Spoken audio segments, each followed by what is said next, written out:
Ahora vamos a ver sola fide. Hasta el momento ya hemos visto, hermanos, que nuestra autoridad final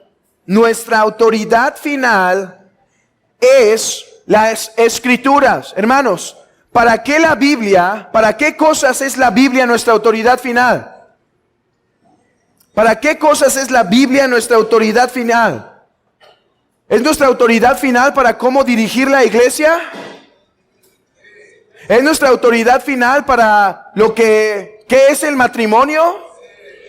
Bien, ya aprendieron de los niños.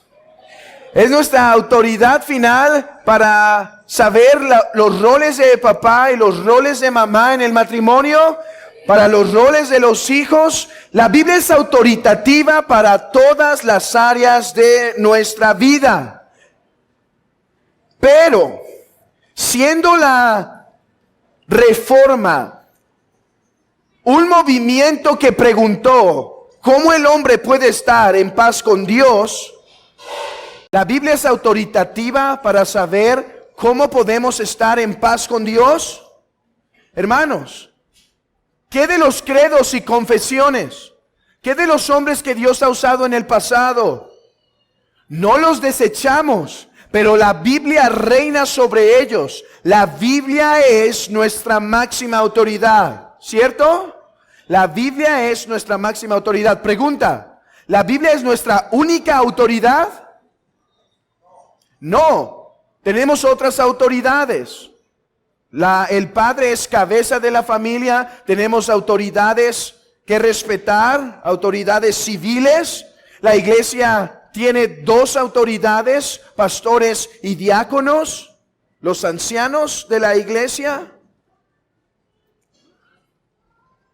Así que la Biblia no es nuestra única autoridad, es la máxima. Esto quiere decir que cuando algo contradice la Biblia, ¿a quién obedecemos? La Biblia. Obedecemos a la Biblia, así que no importa qué papa, no importa qué erudito, no importa qué misionero, no importa qué gran hombre, qué gran pastor dijo algo, si no está basado en la Escritura, no lo podemos aceptar.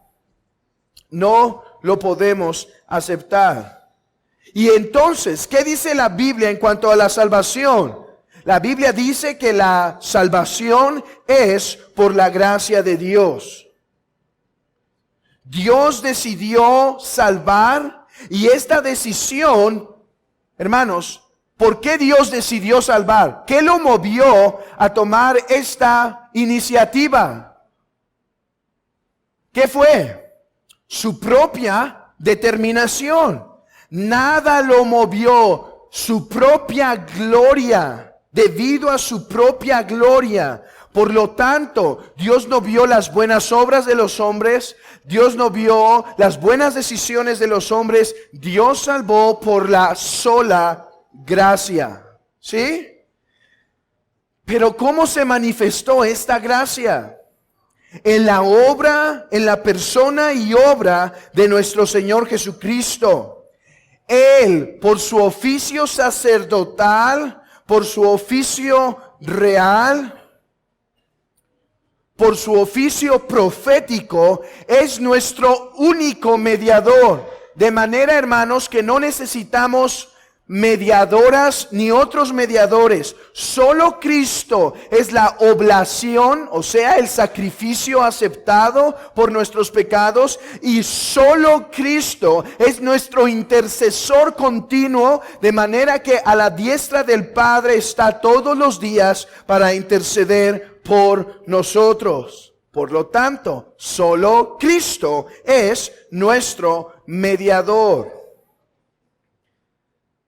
Buenas nuevas, ¿no es verdad? Esto es el Evangelio. Buenas nuevas. Que el hombre pecador será salvado por la gracia de Dios en la obra y persona de nuestro Señor Jesucristo. Hermanos, ¿esto es el Evangelio?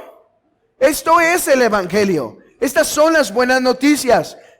Pero hay algo más. Sola fide. ¿Por qué es necesaria esta sola? Porque sola fide es el vínculo entre la obra de Cristo y la recepción de la obra de Cristo. Recuerden, hermanos, que Cristo murió por los pecados y resucitó, pero no todos serán salvos. ¿Quiénes son los que serán salvados? Aquellos que reciben el sacrificio del Señor Jesucristo en fe y esperanza.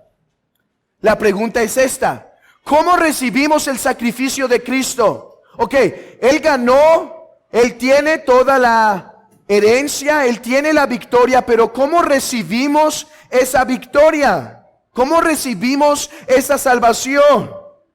Hermanos, sola y únicamente por medio de la fe. ¿Cómo recibimos la bendición? ¿Cómo recibimos la salvación? ¿Cuál es el medio? ¿Cuál es el medio? ¿Cómo es que somos hechos justos? Solo por la fe. Así que intentemos hacer una definición de sola fide. Sola fide es la verdad teológica que la manera en la cual el hombre recibe la salvación, el perdón de sus pecados, la justicia de Dios, la única manera en la que la recibe es por medio de la fe, por medio de la fe. Así que, teniendo esto en mente, vamos a introducirnos al contexto histórico. Vamos a ver cómo es que se formuló esta doctrina, de manera que podamos entender mejor su significado. Y nuevamente, hermanos, vamos a ir al tiempo de la Reforma. Aunque con esto no quiero decir, hermanos, con esto no quiero decir que sola fide se inició en la Reforma.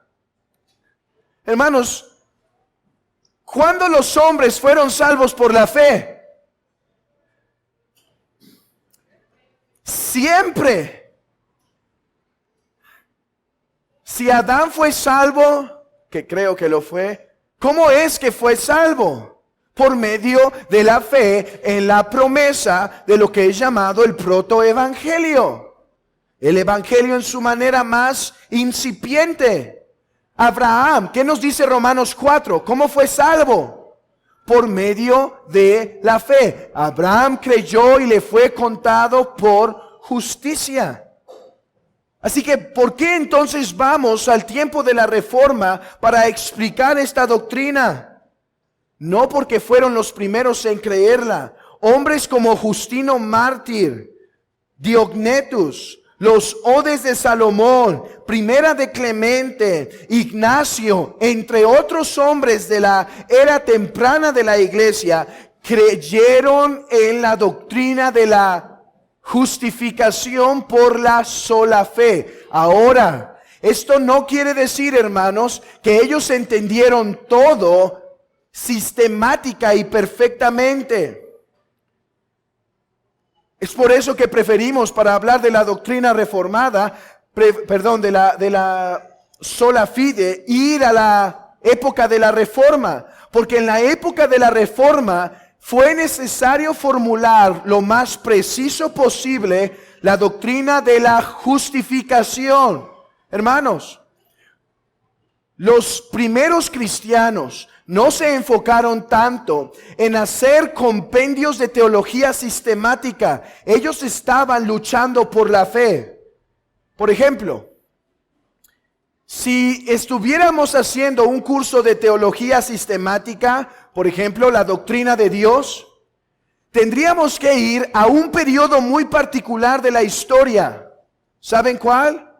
El 325 después de Cristo, porque ahí tenemos lo que se conoció como el credo de Nicea, un credo muy particular para entender la doctrina de la Trinidad. Si estuviéramos hablando de la persona y obra de Cristo, tendríamos que ir al siglo V para entender el credo de Calcedonia y exponerlo. es que estos hermanos estuvieron enfocados en diferentes batallas.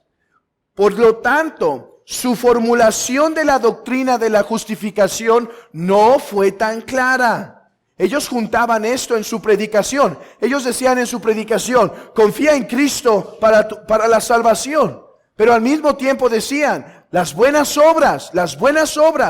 No era una contradicción, es que no tenían una sistematización de la doctrina de la regeneración, de la doctrina de la justificación, de la doctrina de la santificación. Ellos predicaban el texto lo más puro que podían sin tener todo un orden sistemático. De la Trinidad lo hicieron excelente, la cristología lo hicieron excelente, pero en cuanto a la doctrina de la justificación, el momento más claro en donde se formuló fue sin duda en el tiempo de la Reforma protestante. Es más, ¿quién recuerda cuál fue uno de los hombres que citamos para explicar la doctrina de la gracia? Hablamos de un tal Pelagio, y ¿cómo se llamaba el otro hombre importante? Agustín. Y Agustín es uno de los mayores representantes de la doctrina de la gracia. Pero ¿sabes qué? Su doctrina de la justificación no es tan clara. ¿Por qué si es la doctrina de la gracia muy clara? Porque él debatió con Pelagio. Pero la doctrina de la justificación es un tanto diferente, es un tanto equivocada. Pero como dijo John Owen, o en el sentir de John Owen, los hombres no son salvos por sola precisión. Sola precisión. Los hombres son salvos por la gracia de Dios. Y aunque en sus mentes no pudieran sistematizarlo completamente, sin embargo, en sus corazones asentían la verdad, con confusión probablemente, pero la asentían. Así que es por eso, hermanos, que estamos yendo a la época de la Reforma. Cuando demos unas lecciones, unas 20 sesiones de la teología propia, verán que tendremos que ir a Nicea, al 325, el concilio de Nicea, para entenderlo bien. Pero ahora que estamos hablando de la introducción a la teología reformada, ¿a dónde debemos ir? Al tiempo de la Reforma. Digo esto porque algunos piensan que la doctrina de la justificación por la sola fe nació en el 1517. No es verdad, no es verdad. Y los mismos reformadores que empujaron esta verdad citaron a los patristas para confirmarlo. ¿Cuán importante fue este tema para los reformadores? Hermanos, llamaron este tema de la sola fide la esencia. Dijeron, esto no solo es para el BNS, para el bienestar de la iglesia. La sola fide es para la misma esencia de la iglesia. Una iglesia que contradice la doctrina de sola fide es una falsa iglesia. Por eso dijo Martín Lutero lo siguiente, que esta doctrina es el artículo sobre el cual la iglesia permanece en pie o se cae. Este es el artículo. Esta es la doctrina, dijo en otro lugar. Es la cabeza y piedra angular. Solo ella crea, nutre, construye, preserva y defiende la iglesia de Dios. Y sin esta no puede existir ni una hora, ni una hora. Esta doctrina es de suma importancia para el bien de la iglesia y para el bien de tu alma. Aquellos que son salvos, pero no entienden la doctrina de la justificación por la sola fe, o no la comprenden completamente, tendrán muchas frustraciones y muchas angustias innecesarias en su alma. Esto es para el bienestar de la iglesia, hermanos. Esto es para el bienestar del evangelismo en las calles. Este es el artículo sobre el cual la iglesia permanece o cae. Así que estas sobrias palabras deben levantar nuestra atención y debe levantar nuestra diligencia de conocer precisamente lo que la Escritura enseña al respecto. Mira las palabras de Juan Calvino. La doctrina de la justificación es el terreno principal en que la iglesia debe estar basada. Así que requiere gran cuidado y atención, porque a menos que tú entiendas primero que todo lo que tienes está delante de Dios, o sea, es Dios al que te presentas, y que el juicio no pasará sobre ti, tú no tienes un fundamento para tu salvación.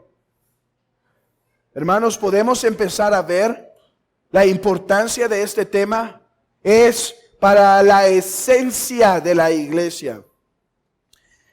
¿Quién recuerda cuál es la causa formal de la reforma? Dijimos que hay dos causas, una causa formal y una causa material. ¿Cuál fue la causa formal de la reforma?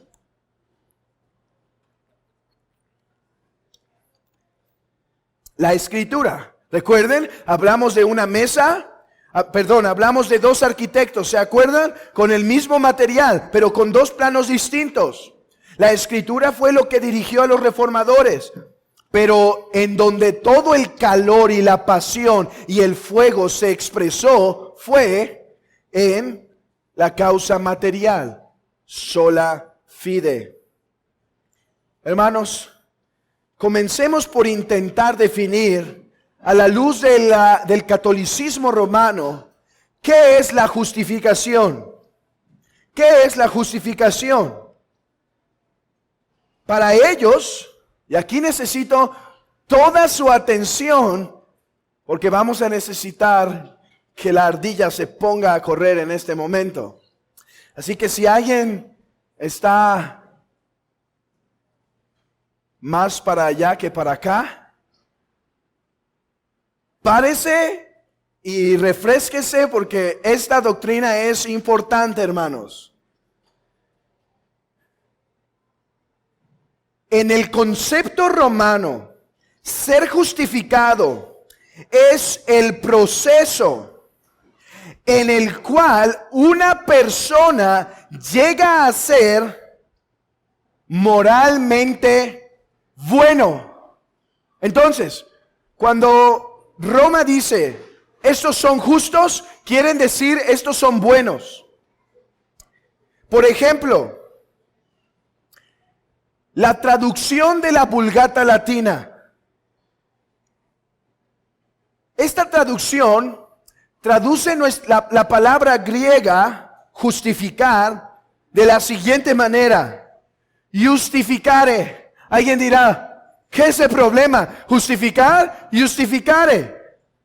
Aquí está el problema, que la palabra latina justificare quiere decir hacer justo a uno. Nosotros cuando decimos justificar, no queremos decir hacer justo a uno, queremos decir alguien es declarado justo, declarado justo. Pero ellos creen que ser justificado es hacerse moralmente bueno. Aquí es donde necesito su atención. Aquí es. Voy a tomar el ejemplo de R.C. Sproul. Recuerden que R.C. Sproul fue conocido por dar ejemplos que hacían más sencillo entender los conceptos. No sé si este es uno de esos ejemplos tan sencillos que hace entender, pero si prestan atención, estoy seguro que lo comprenderán fácilmente. Aquí va.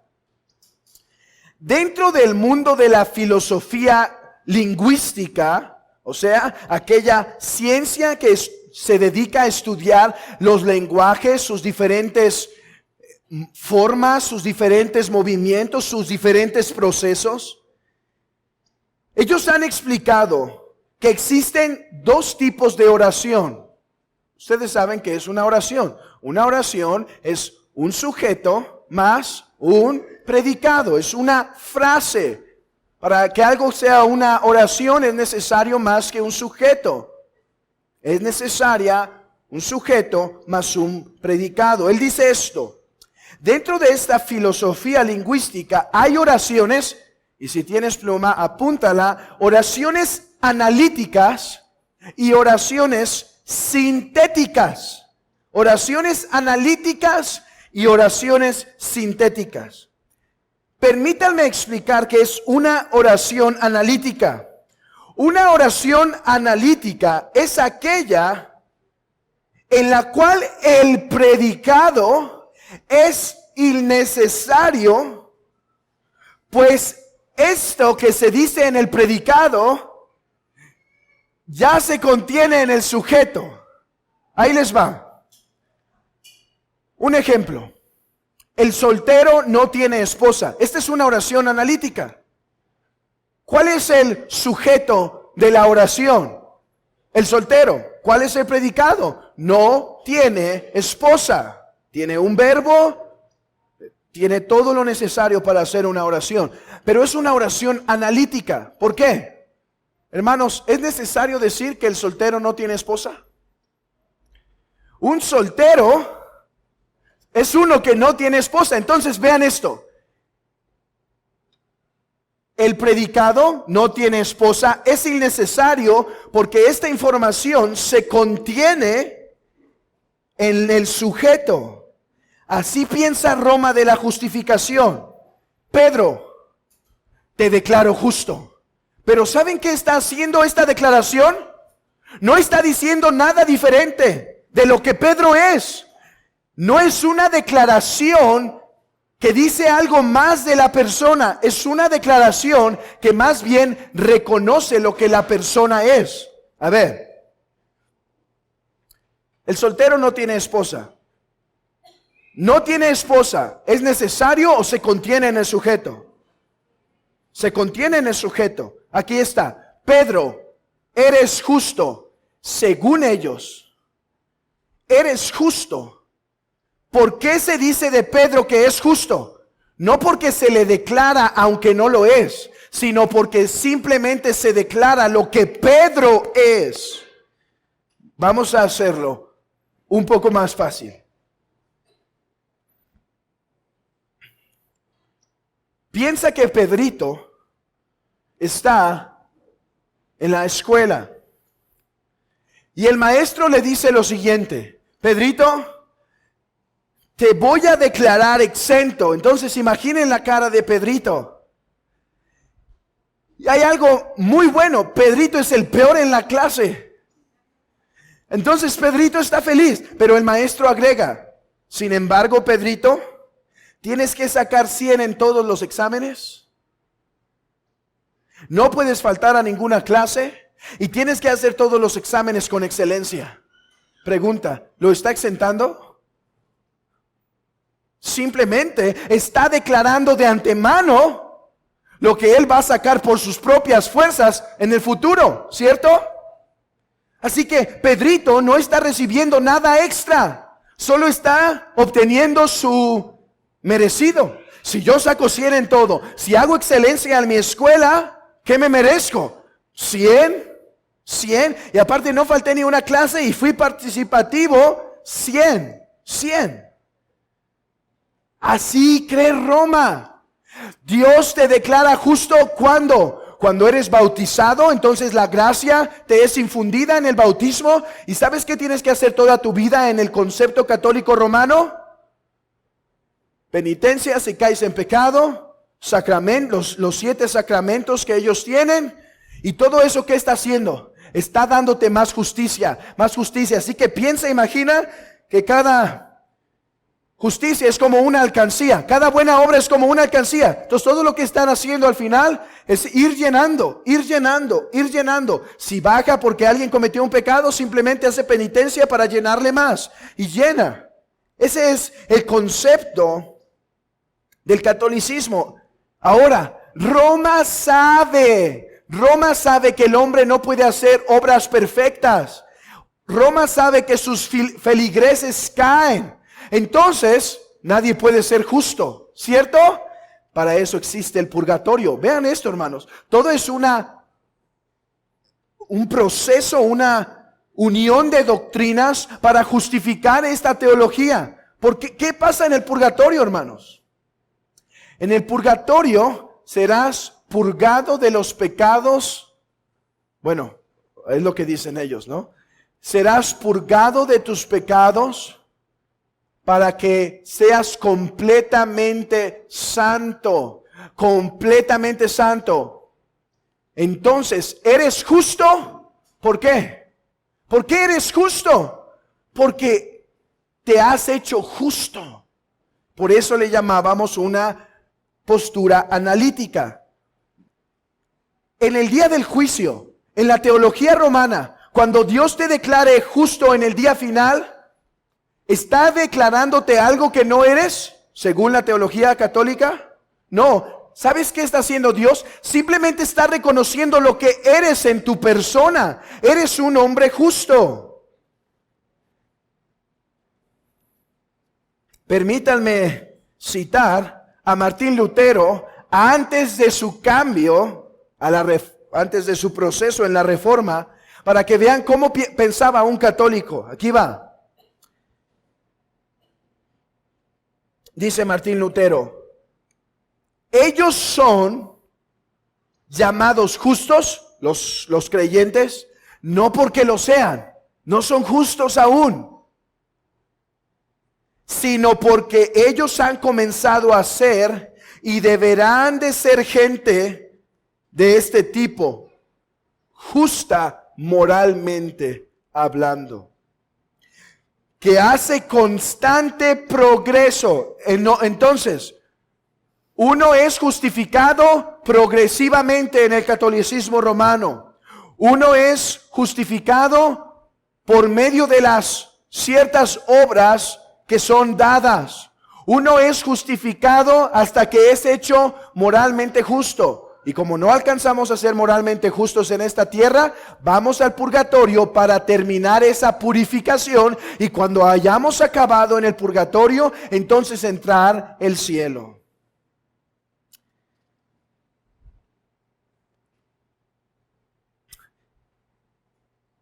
¿Qué pasó? Que Martín Lutero cambió de opinión. Para el 1518 algo pasó en la vida de Martín Lutero. Y yo creo que fue que llegó a Wittenberg su gran amigo Melanchthon. ¿Han escuchado de Philipp Melanchthon? Este hombre era un experto en griego. Era un erudito. Y según algunos biógrafos de Martín Lutero, fue este personaje, Melanchthon, que le ayudó a Lutero a comprender mejor las palabras contenidas en Romanos. Y esto fue lo que pasó al final. Miren lo que dijo Martín Lutero después: nuestra justicia no es ninguna otra cosa sino la imputación de Dios. Yo sé que esta palabra ahorita no la podremos entender. En un momento espero que sea suficientemente clara. Pero nota el cambio de palabras. En un momento Lutero decía, somos justos por un proceso. Aquí dice, somos justos por imputación. Imputación. Después dijo, nuestra justicia es gratuita, la gratuita imputación de Dios. Por eso usó palabras como fuera de nosotros, una justicia que es extranjera de nosotros, o usando las palabras más comunes, una justicia alienígena o una justicia extra nos, fuera de nosotros. Escuchen estas otras palabras de Lutero. Por lo tanto, debe ser la principal preocupación de cada cristiano el dejar a un lado toda confianza en las obras y crecer en el conocimiento, no de las obras, sino de Jesucristo que murió y resucitó por él. Y miren lo que dijo Juan Calvino sobre esta doctrina. Nosotros definimos la justificación como sigue: El pecador es recibido en comunión con Dios. Es reconciliado con Dios por su gracia. Mientras que es limpiado por la sangre de Cristo, Él obtiene el perdón de sus pecados y es vestido con una justicia de Cristo como si ésta fuera de Él. ¿Pueden ver? Como si ésta fuera de Él. O sea, no es naturalmente de Él. Es puesta como si Él la hubiese logrado. En el catolicismo romano no. La justicia que traes es la que tú te ganaste. Es el suéter que tú te tejiste.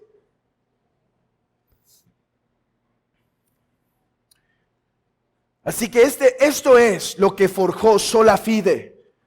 Este entendimiento de la justificación por parte de Roma y este despertar de hombres como Lutero y Juan Calvino.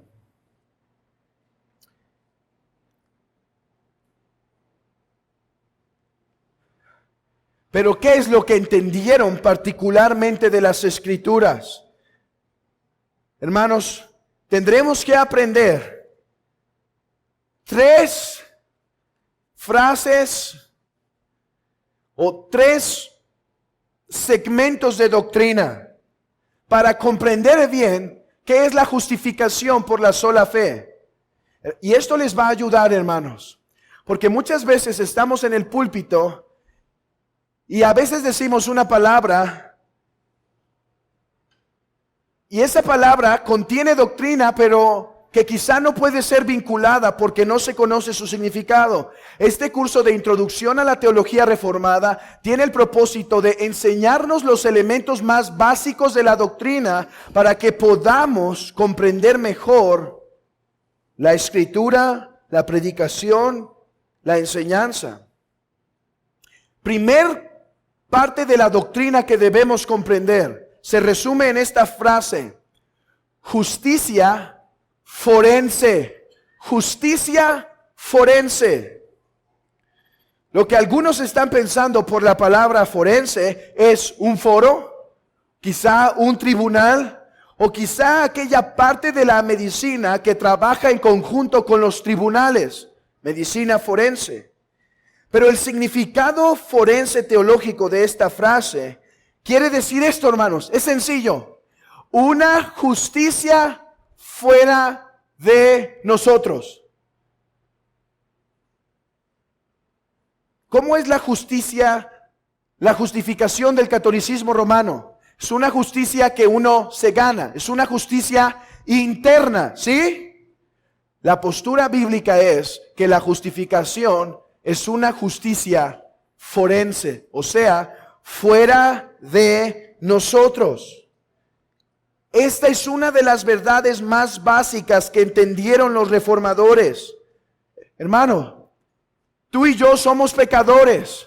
Tú y yo hemos violado la ley. Necesitamos ser justos, porque nada contaminado y corrupto estará delante de sus ojos. ¿Cómo es que podemos ser justos?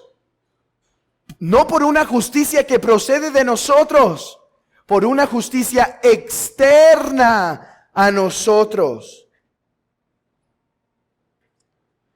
Si alguien no nos da una justicia externa, nadie podrá ser justo. ¿Por qué? Porque todos nacimos violando la ley. Porque todos violamos la ley naturalmente, voluntariamente.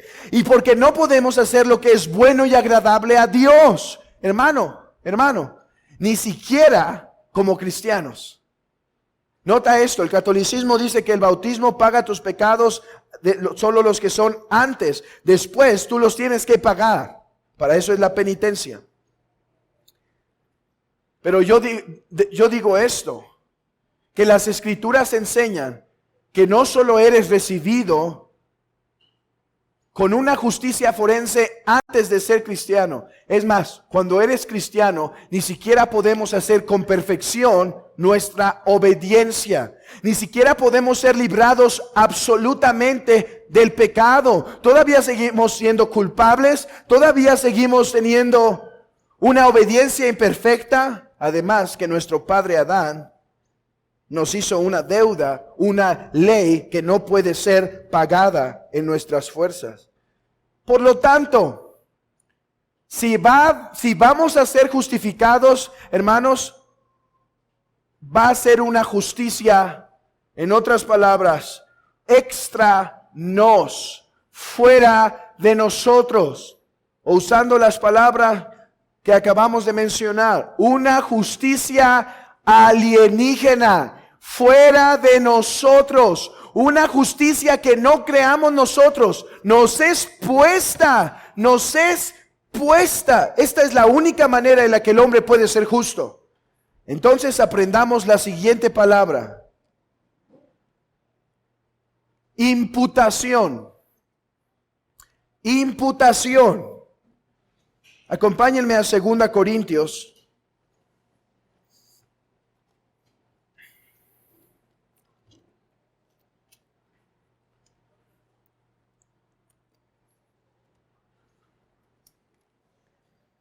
Versículo 21.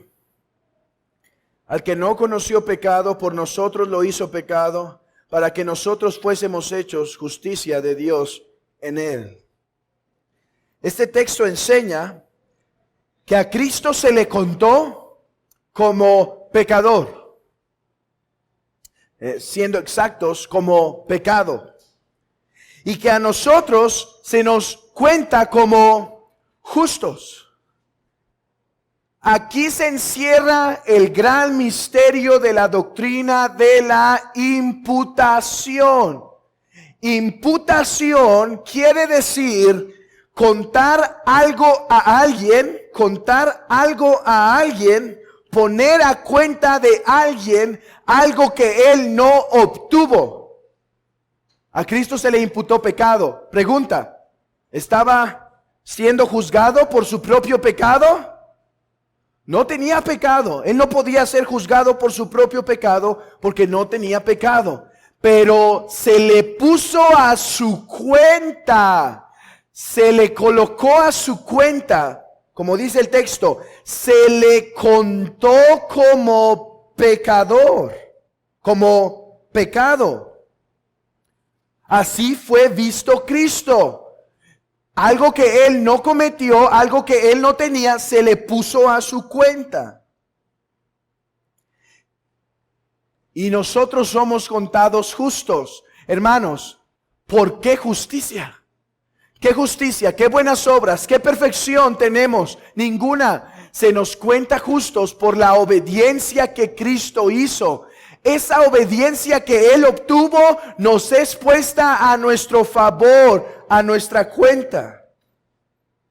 Este término de imputación no es nuevo al Nuevo Testamento.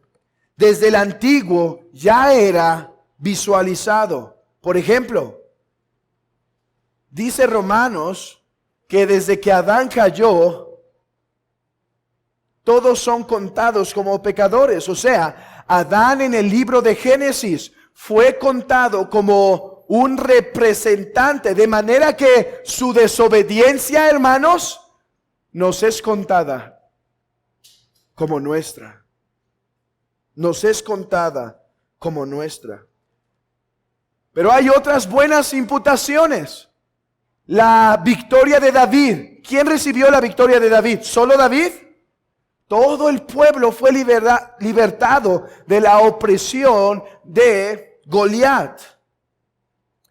Fines, ¿recuerdan a Fines? Cuando lleno del celo de la santidad del Señor, ve a dos hombres, a un hombre y una mujer que están en una fornicación, mujeres idólatras de esa región, y lleno de la ira del Señor lanza un objeto que atraviesa a ambos y dice que su obediencia resultó en que su familia tendría nombre por todas las generaciones. La obediencia de Finés contó a su familia a favor.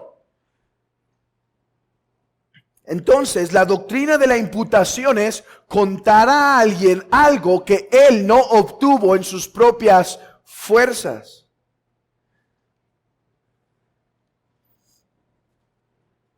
Y aquí es donde tenemos que regresar nuevamente a poner nuestra mente activa. porque nos quedamos a la mitad con una oración analítica. Pero dijimos que no solo hay oraciones analíticas, hay oraciones sintéticas. ¿Cuál es la oración analítica? La que el predicado es innecesario porque la información se contiene en el sujeto. Por ejemplo, el soltero no está casado, ¿de acuerdo? El predicado no es necesario, se contiene en el sujeto. Una oración sintética es algo que el predicado no podría ser conocido con conocer el puro sujeto. Por ejemplo, el soltero tiene un coche rojo. Hermanos, ¿sabemos que todos los solteros tienen un coche rojo por el simple hecho de ser solteros? No, sabemos esta información como algo añadido, algo añadido. Si no se nos dice esto, la verdad no se contiene en el sujeto. Esa es la postura reformada. Se nos declara justos, hermanos, no porque seamos justos, a pesar que no lo somos. Lo que se dice de nosotros, declarados justos, es algo que no se diría, no se conocería, no sería posible con nuestra pura persona, si no se nos añadiera esto. Sé que puede ser difícil, así que vamos a regresar al ejemplo de Pedrito.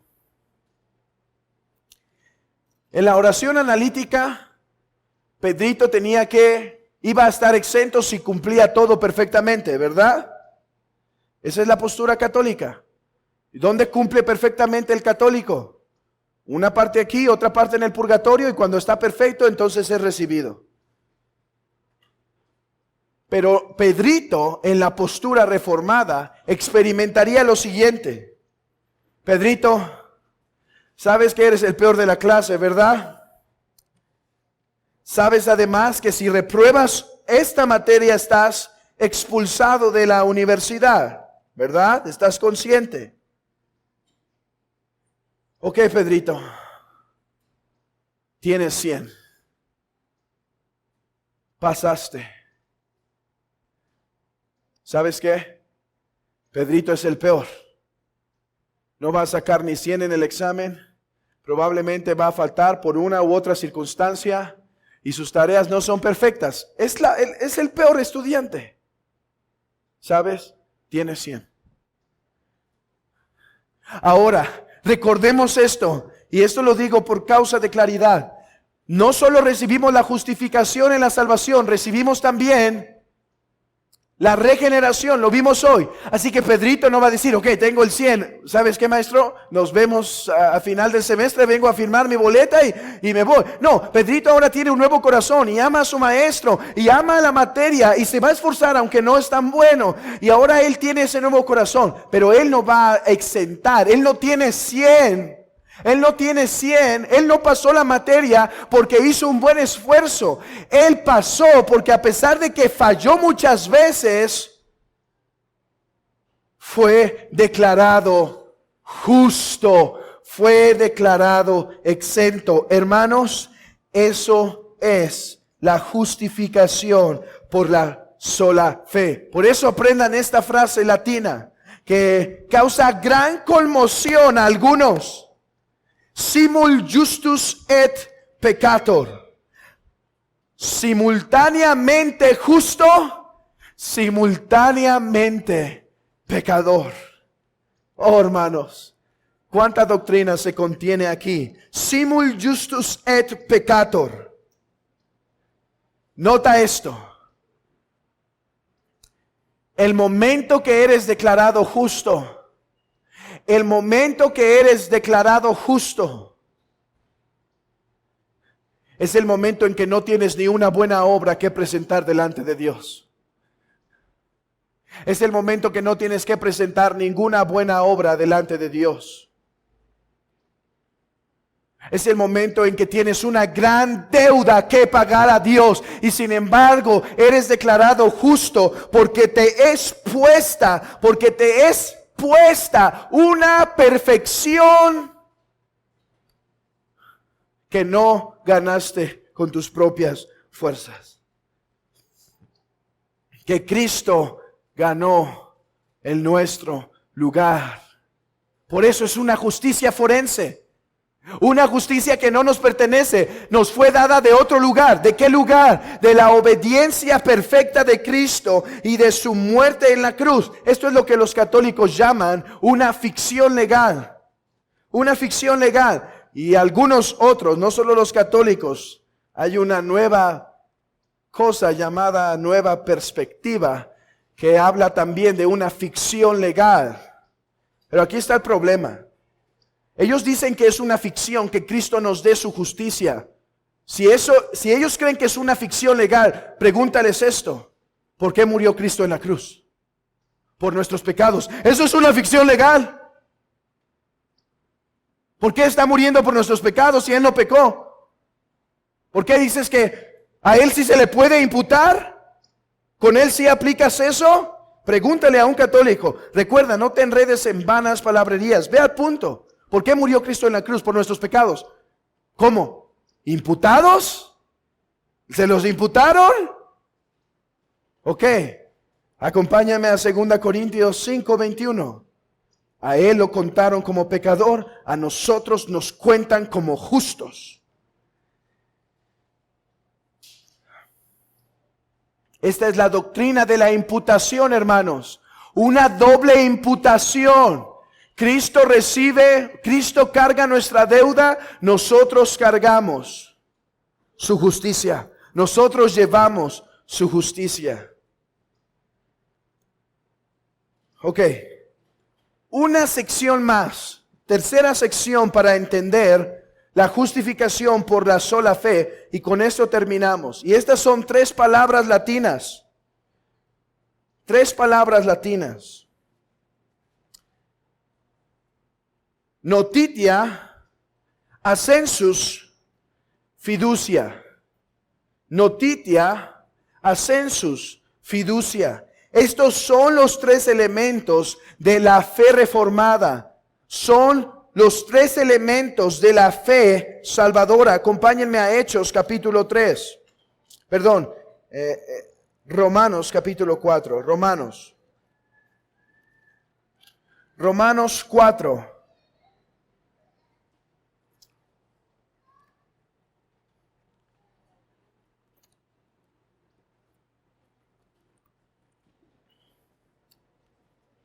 Versículo 5. Mas al que no obra, sino cree en aquel que justifica al impío, su fe le es contada por justicia. Mas al que no obra, sino cree. Cree, hermanos, ¿cómo es esta fe? ¿Cómo es esta fe? Bueno, al menos contiene estos 3 elementos esenciales: notitia, ascensus, fiducia. Noticia. O sea, revelación. Hermanos, ¿cómo somos justificados? Por una fe que conoce el Evangelio. No hay tal cosa como, no importa lo que creas con tal que seas sincero, Dios va a tener compasión de ti. No hay tal cosa.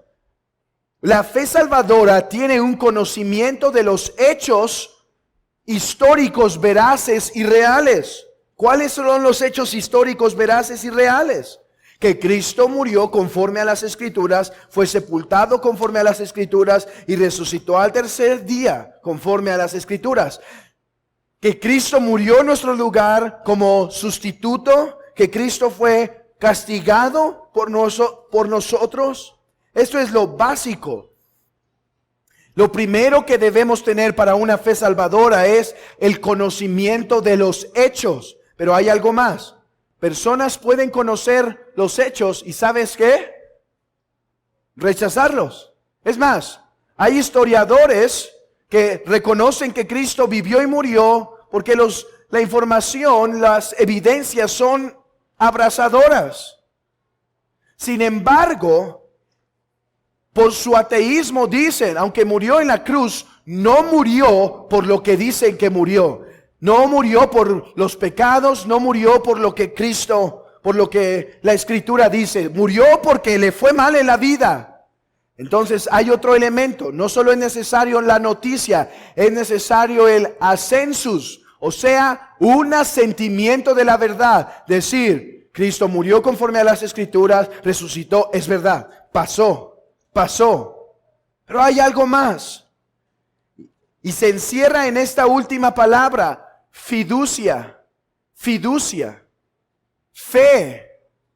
O sea, no solo el hombre conoce la verdad, no solo entiende la verdad, no solo atiende la verdad, no solo asiente la verdad, pero además descansa en su corazón de esa verdad. Pone su confianza, descansa, pone su corazón en esa verdad. Así, hermanos, como vimos hoy en la mañana en Éxodo, así como esos hombres pintaron los dinteles de su casa, confiando que el Señor pasaría. Así estos hombres ponen su confianza en Cristo, que la única forma en la cual ellos serán declarados justos en el día que el Señor juzgue al mundo entero será sola y únicamente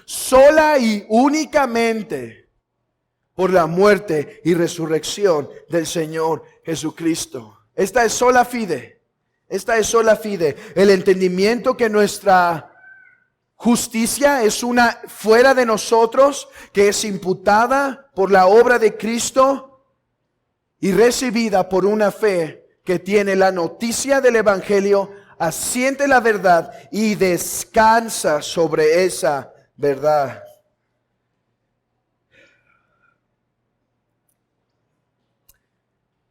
Un punto de equilibrio aquí. Los reformadores que creían en sola fide, no creían en una fe. Dice, creemos en la fe, que la sola fe es la que salva, pero no creemos que esta fe viene sola. O sea, es una fe viva, acompañada de buenas obras. Así que los reformadores insistieron en que aquel que ha sido justificado es también que ha sido regenerado, y por lo tanto estas dos verdades se mantienen unidas. Camina en santidad, no para ganar justicia, la ganó en Cristo, pero es justificado perfectamente a pesar de esa incapacidad. Lo que fue conocido, otro término que podemos aprender esta tarde, como duplex gratia, la doble gracia que se da en Cristo. Nuestro problema legal y nuestro problema existencial, como que experimentamos el poder del pecado. Hermanos, que esta iglesia descanse en esto. Hermano, este es nuestro consuelo, esta es nuestra confianza, que somos declarados justos y seremos declarados justos por la perfecta obra de nuestro Señor Jesucristo. Esto fue por lo que los hombres murieron. Esto fue por lo que hombres fueron perseguidos, por lo que hombres derramaron su vida por defender la verdad, que solo en Cristo, solo por medio de la fe, podemos ser salvos. Que el Señor guarde esta verdad en su iglesia.